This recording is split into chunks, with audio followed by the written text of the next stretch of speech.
Corner Radio Bisnis Pas FM. Mitra bisnis, kembali saya Nina Amelia bersama Anda untuk Tax Corner, dan kali ini menjawab pertanyaan Ibu Novi di Jakarta. Seperti apa skema pajak yang dikenakan untuk para YouTuber sih Pak, selebgram dan mereka yang mendapatkan penghasilan dan keuntungan dari pembuatan konten-konten di media sosial, dan bagaimana pelaporan pajaknya?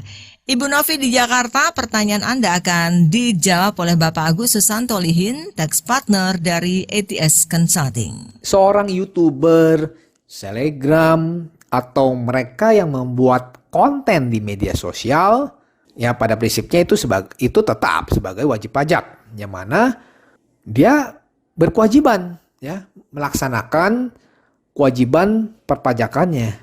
Nah, apa kewajiban perpajakannya? Ya, tentunya dia harus membayar pajak, ya, membayar pajak penghasilan. Nah, membayar pajak penghasilannya, bagaimana sistem pembayarannya? Nah, sistem pembayarannya itu adalah self-assessment. Artinya pihak yang menerima penghasilan, ya, itu dia harus menghitung pajak dan membayar pajaknya sendiri. Ya. Berapa dia harus menghitung pajaknya dan mesti menyetor berapa pajak yang terutang. Nah, jadi seorang YouTuber atau seorang selebgram, ya, itu kalau di dalam kategori pajak, ya, pajak melihatnya itu adalah seseorang atau kategori pekerja seni, ya, pekerja seni yang melakukan pekerjaan bebas. Karena di sini pihak pekerja seni yang melakukan pekerjaan bebas, ya, dia bisa menghitung pajak penghasilannya itu bisa menggunakan dua cara. Pertama, bisa menyelenggarakan pembukuan, ya, membuat pembukuan untuk menghitung PPh terutangnya. Dan yang kedua, dia bisa menggunakan pencatatan. Jadi bisa ada pembukuan dan menyelenggarakan pencatatan. Itu ada dua cara. Nah, bedanya apa sih pembukuan dengan pencatatan ini? Untuk pembukuan, ya, jadi kalau pembukuan ini memang prosesnya lebih kompleks, ya. Jadi pihak yang menerima penghasilan ini dia harus melakukan pencatatan secara teratur, ya, dengan mencatat berapa transaksi-transaksi keuangannya, ya. Jadi dia mesti mencatat semua informasi keuangan, misalkan meliputi harta, kewajiban, penghasilan, biaya-biaya, dan berapa total penghasilannya seperti itu selama setahun. Nah, di situ yang nantinya dari data-data itu ya dia kumpulkan, dicatat, nah, dan juga ditutup dengan menyusun laporan keuangan.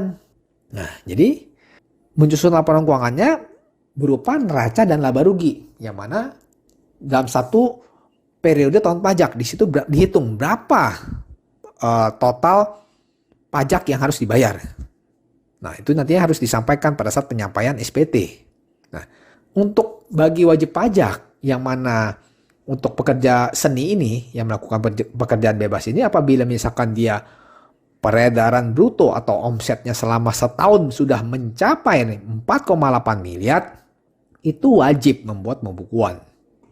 Nah, sedangkan kalau untuk pencatatan, ya, pencatatan itu pertama saya sudah jelaskan pembukuan, nah kedua pencatatan. Nah, kalau pencatatan lebih sederhana, ya, jadi dia cukup melakukan mencatat berapa peredaran brutonya selama 1 tahun. Nah, tapi dia harus ada syaratnya tentunya. Syaratnya apa? Jadi, untuk bagi wajib pajak yang melakukan pencatatan, ya, kalau memang omsetnya itu kurang dari 4,8 miliar dalam 1 tahun. Jadi dia bisa menghitung menggunakan norma perhitungan namanya, istilahnya. Nah, di situ juga syaratnya adalah harus memberitahukan ke kantor pajak, ya, dalam jangka waktu 3 bulan pertama dari tahun pajak yang bersangkutan. Ya, jadi paling lambat bulan Maret, ya, harus disampaikan. Nah, untuk menggunakan norma perhitungan ini memang lebih sederhana, ya, lebih simple dibandingkan dengan menggunakan pembukuan tentunya.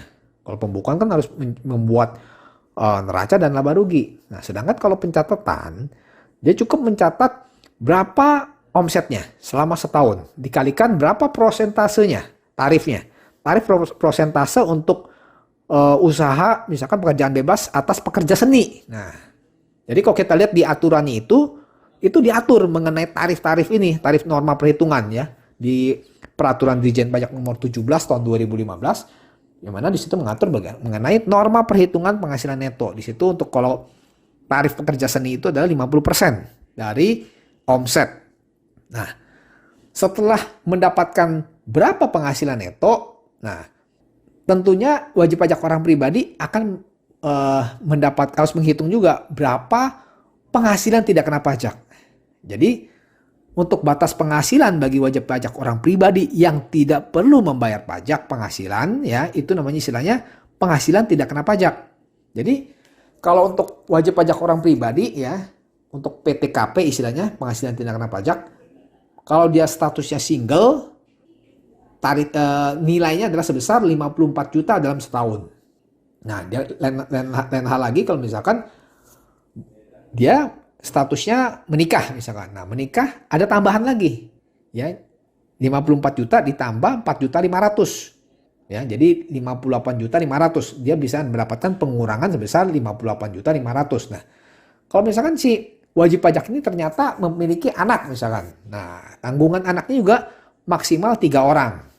Nah, masing-masing itu bisa mendapatkan tambahan sebesar 4.500.000. Nah, itu bisa jadi mengurangi penghasilan kena pajaknya. Nah, ini simpelnya gini, saya berikan contoh. Ya, misalkan Bu Novi adalah seorang YouTuber misalkan, ya, statusnya single. Nah, jadi pendapatan selama tahun 2022 ya selama menjadi YouTuber misalkan 4 miliar nih. Nah, jadi untuk menghitung berapa penghasilan neto, ya, dihitung dengan tarif 50% dikalikan dengan 4 miliar. Jadi sebesar 2 miliar. Nah, 2 miliar inilah penghasilan netonya. Nah, dikurangin lagi penghasilan tidak kena pajak untuk status single. Nah, status singlenya kan 54 juta. Nah, didapatlah angka penghasilan kena pajak.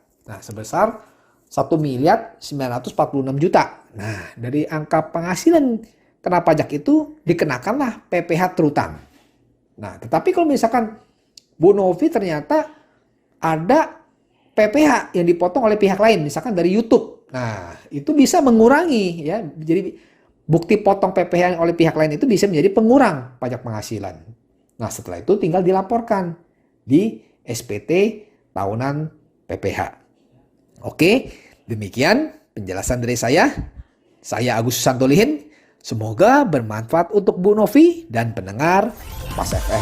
Demikian Agus Susanto Lihin, Tax Partner ATS Consulting dalam Tax Corner Radio Bisnis Pas FM.